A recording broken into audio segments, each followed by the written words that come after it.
Is the Mail app not syncing on your Windows computer? Then watch this video tutorial to know how to fix it. Now what you can try to do first is to update your Mail application. To do so, open Microsoft Store, look for Library, then locate the Mail and Calendar app. After that, the update should begin downloading. Once done, restart your PC and check if the issues are resolved. Moreover, you can also adjust the synchronization setting of the Mail application.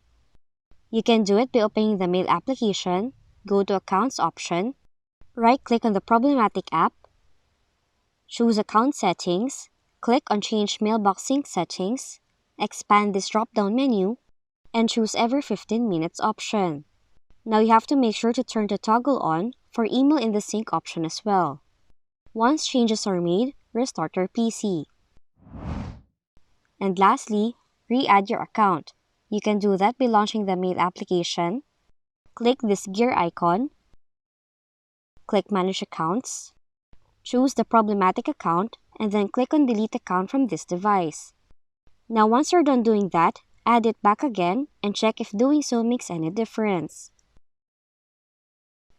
So those are the different fixes if your Mail application is not syncing in your Windows computer. If you found this video helpful, kindly like and subscribe. You may also click and turn on the notification bell so you can be notified from whenever we release new videos.